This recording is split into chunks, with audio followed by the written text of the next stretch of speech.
Hello friends, स्वागत है आप सभी का इस चैनल पर। फ्रेंड्स, आज मैं आप लोगों के साथ एक बहुत ही यूनिक स्ट्रेटजी शेयर करने वाला हूं, जो दिखने में तो बहुत ही सिंपल लगता है, लेकिन बहुत ही इफेक्टिव है। मैं पिछले कई सालों से इसको अपने ट्रेडिंग में और इन्वेस्टमेंट में यूज कर रहा हूं और अच्छा खासा गेन ले रहा हूं। तो चलिए मैं आप सभी के साथ शेयर करता हूं अपनी यह स्ट्रेटजी। उम्मीद करता हूं आपको जरूर पसंद आएगी। तो दोस्तों, जैसा कि आपको स्क्रीन पर दिख रहा है, इस स्ट्रेटजी का नाम है मल्टी ईयर ब्रेकआउट स्ट्रेटजी। तो एक्चुअली इसमें होता क्या है? तो यहाँ पर आपको देखने को मिल रहा है कि कोई भी स्टॉक, चाहे वो कैश का शेयर हो, फ्यूचर का शेयर हो, या कोई भी स्टॉक हो, तो एक लंबे समय तक एक रेंज में ट्रेड कर रहा होता है। जैसे कि फिलहाल मेरे सामने आपको एक शेयर दिख रहा है, पॉलीमेड। अब ये पॉलीमेड जो शेयर है, आप देखेंगे तो 2015 से लेकर और 2020 के लास्ट तक लगभग एक रेंज में ट्रेड करता रहा, और इस रेंज का ब्रेकआउट ये देता है 2020 के लास्ट में। इस कैंडल से वो दिख रहा होगा, और इस कैंडल से ब्रेकआउट देने के बाद इसमें नॉन स्टॉप तेजी देखने को मिली है। तो चलिए सबसे पहले मैं आपको कुछ एग्जाम्पल दिखा देता हूं, और फिलहाल ये पैटर्न कहाँ कहाँ बन रहा है, किन शेयरों में बन रहा है, उसके बारे में भी मैं आपसे बात करूंगा। तो चलिए सबसे पहले मैं आपको कुछ और उदाहरण दिखा देता हूं। तो ये पहला उदाहरण था पॉली मेडिकेयर, जिसमें बहुत अच्छा खासा ब्रेकआउट आया, और उसके बाद आप देख सकते हैं कि स्टॉक ऑलमोस्ट 300 सवा 300 के लेवल से 1500 के आसपास पहुंच गया है, और वो भी मात्र 2 से 2.5 सालों में दिख रहा है आपको। अब इसके बाद आप देख सकते हैं आरईसी। आरईसी में अगर आप देखेंगे तो 2011 से लेकर और 2022 तक, इवन 23 तक ही ले लीजिए, यहाँ आपको 23 के हाफ मिड तक पूरे 12 से 13 सालों का, ऑलमोस्ट 12 सालों का कंसोलिडेशन रहा, और एक ही रेंज में ये ट्रेड करता रहा। और 12 सालों के कंसोलिडेशन के बाद एक रेंज में ट्रेड करने के बाद इसने ब्रेकआउट दिया इस कैंडल से, और यहां से आप देख सकते हैं कि मात्र 1, 2, 3, 4, 5 और 6 महीनों के अंदर ही स्टॉक 160 के भाव से ऑलमोस्ट 435 के आसपास हो गया। तो आप देखेंगे तो ऑलमोस्ट 2.5 से 3 गुने का रिटर्न मात्र 6 महीने में देकर गया है। तो ये एक बहुत ही पावरफुल स्ट्रेटजी है, और बहुत ही पावरफुल पैटर्न है, जो दिखने में तो बहुत ही सिंपल लगता है, लेकिन है बहुत इफेक्टिव। चलिए मैं आपको एक और उदाहरण दिखाता हूं। तो दोस्तों, ये आपको दिख रहा होगा, ये है सीजी पावर। सीजी पावर का स्टॉक अगर आप देखेंगे तो 2011 से लेकर और ऑलमोस्ट 2022 तक एक ही रेंज पर ट्रेड करता रहा, और 2022 में ब्रेकआउट आने के बाद यहाँ पर आप देख पा रहे होंगे कि 150 के आसपास का इसका रेट था, और 150 के रेट से ऑलमोस्ट अब ये कहाँ पहुंच गया है, तो 420 रुपए के आसपास पहुंच गया है। तो यहाँ पर भी अगर आप देखेंगे तो मात्र 1, 2, 3, 4, 5, 6, 7 और ये 8 9 कैंडल में ही, मतलब 8 9 महीने में ही इसने ऑलमोस्ट 300% का रिटर्न दे दिया है। 250% तो कम से कम दिया ही दिया है। तो यहाँ पर भी आपको दिख रहा होगा कि बहुत ही पावरफुल स्ट्रेटजी है, बहुत ही पावरफुल पैटर्न है। बस इसके लिए आपको थोड़ा सा पेशेंस चाहिए, और इस तरह का स्टॉक को फाइंड आउट करने का आपके पास एक तरीका होना चाहिए, जिसके द्वारा आप इस तरह का स्टॉक ढूंढ पाएंगे। दोस्तों, ये एक स्टॉक है आरती ड्रग्स। तो यहाँ पर भी आप देखेंगे तो इस स्टॉक में बहुत ही लंबा कंसोलिडेशन हुआ था 2015 से लेकर, यहाँ से आप देख पाए होंगे, यहाँ से आपको दिख पा रहा होगा 2015 से लेकर और ऑलमोस्ट 2020 तक 5 सालों तक कंसोलिडेशन रहा, और उसके बाद स्टॉक ने इसको ब्रेक किया और 250 के लेवल से चलता हुआ स्टॉक अगर आप देखेंगे तो 1000 रुपए के आसपास ये पहुंच गया था मात्र कितने दिनों में। तो आपको 1, 2, 3, 4 इवन 3 महीने में तो 250 से 1000 रुपया का रेट, ऑलमोस्ट 950 रुपया का रेट इस स्टॉक ने मात्र 4 महीने में आपको दे दिया। तो अब प्रॉब्लम क्या है? प्रॉब्लम ये है दोस्तों कि इस तरह का पैटर्न ढूंढना थोड़ा सा मुश्किल है। आपको टाइम टू टाइम कुछ इस तरह की स्ट्रेटजी रखनी पड़ेगी, कुछ इस तरह का आपको रिसर्च करना पड़ेगा जिसके द्वारा आप इस तरह का स्टॉक ढूंढ पाए। अब ये तो रहा आपका पिछला ट्रैक रिकॉर्ड जहां पर आपको बहुत सारे स्टॉक मैंने दिखा दिए। अब आइए मैं आपको दिखाता हूं कि करंट में किन किन स्टॉक्स में इसी तरह का पैटर्न बन रहा है जहां पर आप अपना जो है लॉन्ग टर्म इन्वेस्टमेंट के लिए या स्विंग ट्रेडिंग के लिए पोजीशन बनाने के बारे में सोच सकते हैं। तो दोस्तों ऐसा नहीं है कि जितने सारे इस तरह के पैटर्न मिलते हैं वो सारे ही इस प्रकार के 4 गुना, 5 गुना, 6 गुना, इवन 10-10 गुना रिटर्न देते हैं। ऐसा बिल्कुल नहीं है। अगर आप 10 स्टॉक इस तरह का चूज करते हैं तो आपको 4 से 5 स्टॉक में निश्चित तौर पर अच्छा गेन देखने को मिलेगा, लेकिन 3 से 4 स्टॉक ऐसे होंगे जहां पर आपको एवरेज रिटर्न या 1-2 स्टॉक ऐसे होंगे जहां पर आपको निगेटिव रिटर्न भी देखने को मिल सकता है। लेकिन ओवरऑल अगर हम बात करें तो इस स्ट्रेटजी में आपको प्रॉफिट ही होगा, इसमें लॉस होने की प्रोबेबिलिटी बहुत ही कम है। अब चलिए मैं आपको कुछ प्रेजेंट का चार्ट दिखाता हूं, कुछ ऐसे स्टॉक्स जो इस तरह का पैटर्न बना रहे हैं और आने वाले टाइम में आपको एक अच्छा खासा गेन दे सकते हैं। तो आइए अब मैं आपको करेंटली कुछ ऐसे स्टॉक्स को दिखाता हूं जहां पर आपको मल्टी ईयर ब्रेकआउट देखने को मिला है और वहां पर आप अपना जो है नजर बनाए रख सकते हैं, देख सकते हैं। तो ये स्टॉक कुछ दिन पहले ही मैंने आइडेंटिफाई करा था, BEML।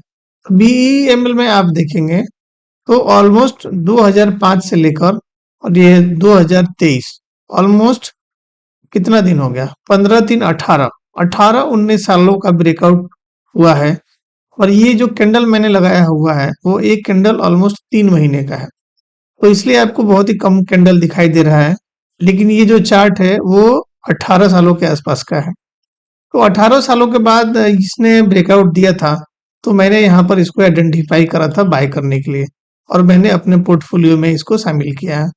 तो जब मैंने इसको शामिल किया था तो मैंने तो ऑलमोस्ट 2000 के आसपास शामिल किया था यहाँ पर, और लेकिन अब इसका रेट देखेंगे तो ऑलमोस्ट 3000 के आसपास हो गया है, इवन 3000 से ऊपर हो गया है। तो अभी भी इसमें काफी पोटेंशियल है। अगर हम ऊपर की बात करें तो आप इसको देख सकते हैं कि इसमें अभी भी अगर आप देखें तो ऑलमोस्ट बहुत बड़ा जो है यहाँ पर अभी रेंज बन के आता है, 3000 के आसपास का रेट इसका हो चुका है। और टारगेट की बात करें तो इस तरह के स्टॉक में टारगेट ओपन ही रहता है क्योंकि ऊपर का कहीं कुछ दिखता तो है नहीं, तो हमें बस इसको देखते चलना है और अपना टारगेट बड़ा करते चलना है और इसमें ओपन टारगेट रखना है। तो यहाँ पर आपको देखने को मिल रहा होगा कर्नाटका बैंक, यहाँ पर भी मैंने वही 3 महीने का एक कैंडल लगाया हुआ है, टाइम फ्रेम 3 महीने का है। और यहाँ पर भी आप देखेंगे तो 2005 से लेके इवन 5 या 6 से लेके और ऑलमोस्ट 2023 तक, तो इसमें भी 16-17 सालों का, 18 सालों का ब्रेकआउट आया है। और इसका ब्रेकआउट फिलहाल जो आया है वो आप देख पा रहे होंगे 200 के आसपास के लेवल का आया था और इसका फिलहाल अब ये ऊपर की तरफ चलना शुरू हो गया है। इसमें मिनिमम टारगेट की तो बात करें तो कम से कम 500 रुपए तक का टारगेट इसमें आपको आसानी से मिल जाना चाहिए। हालांकि इससे ऊपर के लिए भी आप इसको होल्ड कर सकते हैं। तो तरीका वही है, पैटर्न वही है, बस आपको विश्वास की जरूरत है, कॉन्फिडेंस की जरूरत है और आप इसमें पैसा बना सकते हैं। एक और स्टॉक देखिए, शॉपर्स स्टॉक। अब देखिए कुछ ऐसे स्टॉक होंगे जहां आप टेक्निकल के अलावा यदि इनका फंडामेंटल देखेंगे तो आपको थोड़ा-सा डर लगेगा। लेकिन यकीन मानिए दोस्त कि फंडामेंटल से पहले आपको टेक्निकल का जो प्राइस है वो बन जाता है। क्योंकि अगर किसी को फंडामेंटल देखकर शेयर बाय करना है तो बाय तो आपको उसको मार्केट में ही करना पड़ेगा। तो मार्केट में अगर वो बाय करता है तो मार्केट में प्राइस भी बढ़ेगा, वॉल्यूम भी बढ़ेगा और जिसको हम आसानी से चार्ट पर देख सकते हैं। तो फिर हम फंडामेंटल के पीछे क्यों भागे? तो यहाँ पर शॉपर्स स्टॉप एक ऐसा स्टॉक है जिसका फंडामेंटल आप देखेंगे तो थोड़ा बहुत आपको डराएगा, लेकिन यहाँ पर हम वही चार्ट है मल्टी ईयर ब्रेकआउट। तो यहाँ पर आप देखेंगे तो 2011 से लेकर और 2023 तक ऑलमोस्ट इसमें भी 12 सालों का जो है ब्रेकआउट आया है और इसमें भी आप अच्छा खासा टारगेट दे सकते हैं। यहाँ पर एक चीज इंपॉर्टेंट हो जाती है कि चलिए यहाँ पर ब्रेकआउट आया, तो इस ब्रेकआउट पर आने के बाद आप एंट्री कहाँ बनाएंगे और अपना स्टॉप लॉस कहाँ डालेंगे, ये बहुत इंपॉर्टेंट है। क्योंकि ये जो ब्रेकआउट का कैंडल है, कभी कभी ये कैंडल 20%, 25%, 30-30% का हो जाता है। तो एक ट्रेडर के लिए, एक इन्वेस्टर के लिए इसको समझना थोड़ा सा मुश्किल हो जाता है कि वो एंट्री कहाँ करे और अपना स्टॉप लॉस कहाँ लगाए। तो इसके बारे में भी हम लोग नेक्स्ट वीडियो में बात कर लेंगे कि कोई भी स्टॉक जो आपको मल्टी ईयर ब्रेकआउट स्ट्रेटजी पर मिलता है तो आप उसमें अपना एंट्री कैसे करेंगे और कितना स्टॉप लॉस लगाएंगे। देखिए मल्टी ईयर ब्रेकआउट हो रहा है तो ऑल टाइम हाई वो ब्रेक कर रहा है, तो टारगेट के लिए तो हमको ज्यादा कुछ सोचने की जरूरत है नहीं क्योंकि उसमें ओपन टारगेट ही रहेगा। लेकिन हम अपनी उसमें एंट्री और स्टॉप लॉस तो डिसाइड कर ही सकते हैं। तो इसके बारे में हम लोग नेक्स्ट वीडियो में बात करेंगे। तो यहाँ पर आपको देखने को मिल रहा है इरीज लाइफ साइंस, ये एक फार्मा कंपनी है और इसमें भी अगर आप देखें तो 2017 से लेके और 2023 तक का ऑलमोस्ट 6 से 7 सालों का एक रेंज ब्रेकआउट मिल रहा है, ऑल टाइम हाई अपना निकाल रहा है और मल्टी ईयर ब्रेकआउट भी आपको देखने को मिल रहा है। तो इसकी टारगेट की भी बात करें तो ऊपर टारगेट ही रहेगा। हालांकि कम से कम हम इसका रेंज कैलकुलेशन कर सकते हैं, यहां से लेकर यहां तक का जो भी डिफरेंस है वो हम यहाँ पेस्ट कर सकते हैं, यहाँ हम अपना लगा सकते हैं। तो आपको टारगेट की मैं बात करूं तो ऑलमोस्ट इस लेवल का, तो ये जो लेवल बनेगा ऑलमोस्ट 1400 के आसपास का लेवल बनेगा। तो यहाँ से आराम से 50% का आपको गेन तो देखने को मिल ही सकता है। तो आप इसको देख सकते हैं। मैंने आपको इसका बैक टेस्ट करके दिखाया, कुछ स्टॉक में दिखा दिया कि कितना अच्छा ब्रेकआउट आने के बाद कितना अच्छा उसमें गेन मिलता है। तो वैसे ही ये भी शेयर है, ये उसी तरह का ब्रेकआउट ये भी है। अब हमको सिर्फ विश्वास करने की जरूरत है और अपनी पोजीशन साइजिंग और अपना मनी मैनेजमेंट को ध्यान में रखते हुए अपना पोजीशन इसमें बनाना है। एक उदाहरण मैं और आपको देना चाहूंगा और ये है आपका इंडेक्स का निफ्टी इंफ्रा इंडेक्स, आप सभी को पता होगा। अब क्या है कि इस इंडेक्स में बहुत सारे स्टॉक शामिल होंगे, वहां पर आपको ढूंढना पड़ेगा कि कौन से स्टॉक में तेजी आने वाली है। अब इस निफ्टी इंफ्रा इंडेक्स की बात करें तो आप यहाँ पर देख पा रहे होंगे कि 2008 से लेकर और ये 2000 ऑलमोस्ट 23 मान लेते हैं या 24 मान लीजिए, तो 14 इधर और 12 साल आपका उधर, 4 साल इधर और 12 साल उधर, ऑलमोस्ट 16 सालों का जो है इसमें ब्रेकआउट देखने को मिल रहा है। तो निश्चित तौर पर आपको इसमें एक अच्छा टारगेट मिल सकता है। टारगेट की बात करें तो फिलहाल अभी ये 7000 के लेवल पे है और इसमें मिनिमम 10,500 तक का टारगेट रेंज के हिसाब से मिल सकता है, उसके ऊपर भी इसमें आपको टारगेट मिल सकता है। तो यदि किसी को स्टॉक में रिस्क नहीं लेना है तो वो निफ्टी इंफ्रा का ईटीएफ भी ले सकता है, क्योंकि इसमें भी सेम पैटर्न का सेम ब्रेकआउट देखने को मिला है। या निफ्टी इंफ्रा का जो अच्छा शेयर है जो इसमें वेटेज रखता है उसको आप खरीद सकते हैं। तो अगर वेटेज की बात करें तो निफ्टी इंफ्रा में सबसे ज्यादा वेटेज रिलायंस इंडस्ट्री का है और रिलायंस इंडस्ट्री का ही सबसे ज्यादा वेटेज कहां पर है, तो निफ्टी 50 में है। तो दोस्तों इससे क्या साबित होता है, इससे यही बात समझ में आती है कि यदि रिलायंस तेज होगा तो पूरी मार्केट को ऊपर खींच के ले जाएगा। तभी जाकर आपका ये निफ्टी इंफ्रा भी बढ़ेगा। तो इस चीज को भी आप थोड़ा सा ध्यान में रख सकते हैं। तो दोस्तों ये थे कुछ स्टॉक्स जिसमें मैंने आपको बैक टेस्ट भी दिखाया, पीछे का कुछ दिखाया, और अभी कहाँ कहाँ चार्ट बन रहा है मल्टी ईयर ब्रेकआउट का, उसको भी दिखाया। तो मैं आपसे यही उम्मीद करता हूँ कि आपको ये वीडियो अच्छा लगा होगा, पसंद आया होगा। तो अगर पसंद आया है तो आप इस वीडियो को लाइक करिए और इस चैनल को भी सब्सक्राइब करिए।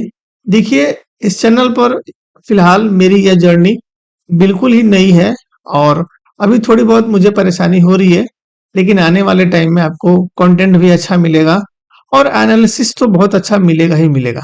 मेरे पास देने के लिए बहुत कुछ है, बट देने का जो तरीका है उसको मैं थोड़ा थोड़ा सीख रहा हूँ, डेवलप कर रहा हूँ, और धीरे धीरे आपके साथ बहुत ऐसी चीजें शेयर करूंगा जो मैंने अपने ट्रेडिंग टाइम में या अपने इस जर्नी में, ट्रेडिंग जर्नी में सीखा है। तो आज के इस वीडियो में बस इतना ही। मिलेंगे आपसे एक और नए वीडियो में, तब तक के लिए आपका बहुत बहुत धन्यवाद।